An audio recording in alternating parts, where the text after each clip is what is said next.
Hello everyone. Today we will start seventh chapter in politics, that is outcomes of democracy. First we will see the overview of this chapter. As we begin to wind up our tour of democracy, it is time to move beyond our discussion of specific themes and ask a general set of questions. First question: what does democracy do, or what outcomes can we reasonably expect of democracy? Also, does democracy fulfill these expectations in real life? How to assess the outcomes of democracy. After some clarity on how to think on this subject, we proceed to look at the expected and actual outcomes of democracy in various respects: quality of government, economic well being, inequality, social differences, and conflict, and finally, freedom and dignity. Our final verdict, positive but qualified, lead us to think about the challenges to democracy in the next and final chapter. We will move towards next slide. First, we will see how do democracy's outcomes. Do you remember how students in Madam Lindoha's class argued about democracy? This was in chapter 2nd of class 9 textbook. It emerged from that conversation that democracy is a better form of government when compared with dictatorship or any other alternative. We felt that democracy was better because, let's see the reasons: promotes equality among citizens, enhances the dignity of the individual. Third, improves the quality of decision making. Fourth one, provides a method to resolve conflict and allows room to correct mistakes. Are these expectations realized under democracies?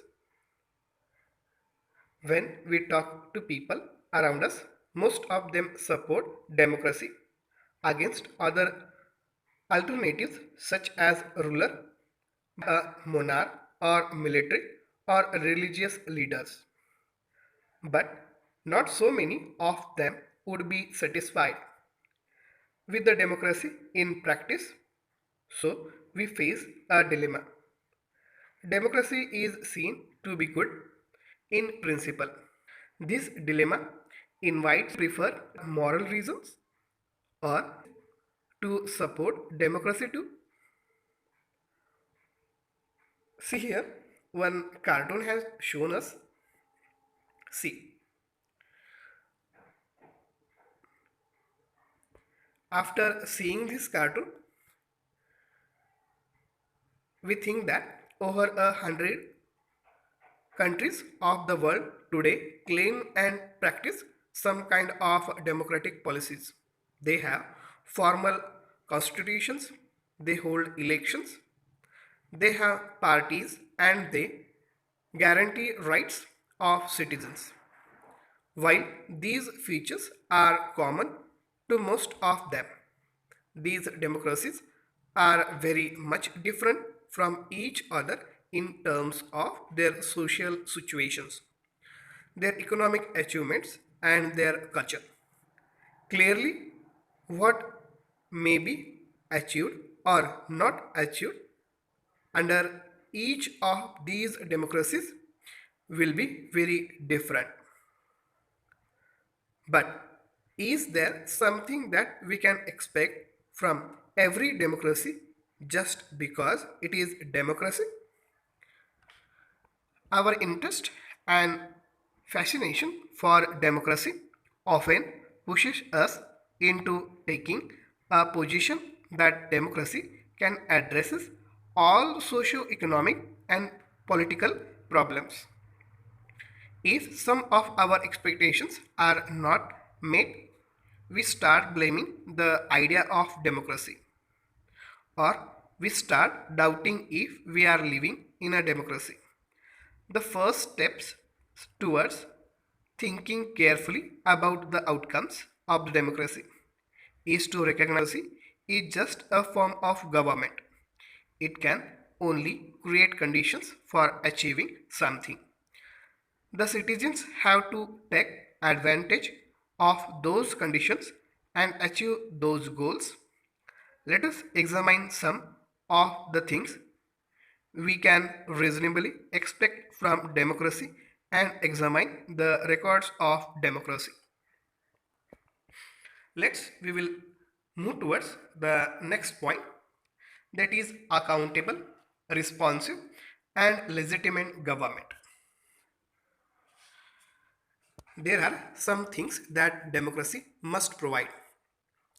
In a democracy, we are most concerned with ensuring that people will have the right to choose their ruler and people will have control over the rulers whenever possible and necessary.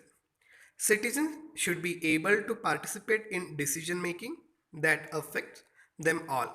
Therefore, the most basic outcome of democracy should be that it produces a government that is accountable to the responsive to the needs and expectations of the citizens. Before we go into this question, we face another common questions. Is the democratic government efficient? Is it effective? Some people think that democracy produces less effective government. It is, of course, true that non democratic rulers do not have to bother about deliberation in assemblies or worry about majorities and public opinion. So they can be very quick and efficient in decision making and implementation. Democracy is based on the idea of deliberation and negotiation. So, some delay is bound to take place. Does that make democratic government inefficient? Let us think in terms of cost. Imagine a government that may take decision very fast, but it may take decisions that are not expected by the people and may therefore face problems. Will in the contrast, the government,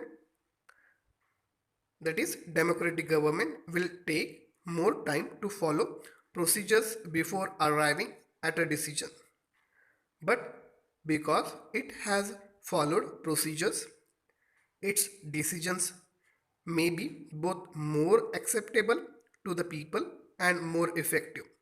So, the cost of the time that democracy pays in perhaps worth it. See here, one cartoon has given. This cartoon tells us that now look at the other side of democracy ensures that decision making will be based on norms and procedures. So, a citizen who want to know if a decision was taken through the correct procedures, we can find this out. She has the right and the means to examine the process of decision making. This is known as transparency. This factor is often missing from a non government, that is, non democratic government. Therefore, when we are trying to find out the outcomes of democracy, it is right to expect democracy to produce a government that follows procedures and it is accountable to the people. We can also expect that the democratic government develops mechanism for citizens to hold the government accountable and mechanism for citizens to take part in the decision making whenever they think fit.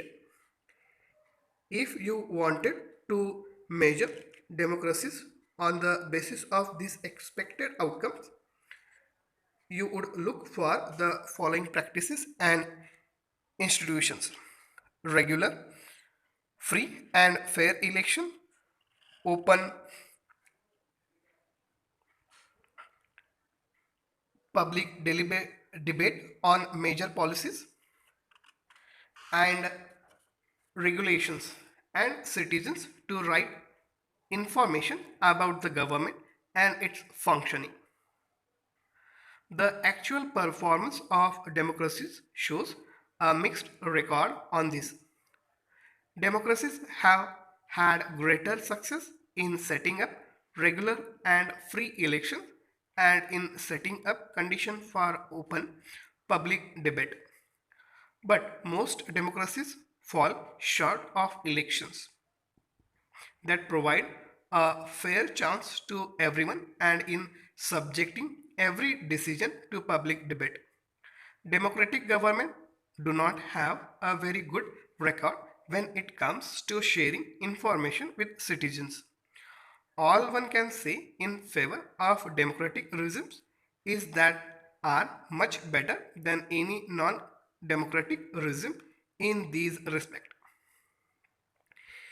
In substantive terms, it may be reasonable to expect from democracy a government that is attentive to the needs and demands of the people and is largely free of corruption. The record of democracies is not impressive on these two counts. Democracies often frustrate the needs of the people and often ignore the demands of a majority of its population. The routine tales of corruption are enough to convince us that democracy is not free for this evil. At the same time, there is nothing to show that non-governments, means non-democracies, are less corrupt or more sensitive to the people. There is one respect in which democratic government is certainly better than its alternative. Democratic government is a legitimate government. It may be slow, less efficient, not always very responsive or clean. But a democratic government is a people's own government. That is why there is an overwhelming support for the idea of democracy all over the world. As the accompanying evidence from South Asia shows, the support exists in countries with democratic regimes as well as countries without democratic regimes. See here, you can see in this graph of India.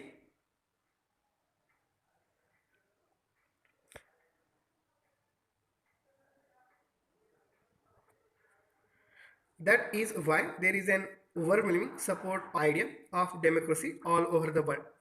As the accompanying evidence from South Asia shows, the support exists in countries with democratic regimes as well as the countries without democratic regimes. People wish to be ruled by the representatives elected by them. They also believe that democracy is suitable for the country. Democracy's ability to generate its own support its itself an outcome that cannot be ignored.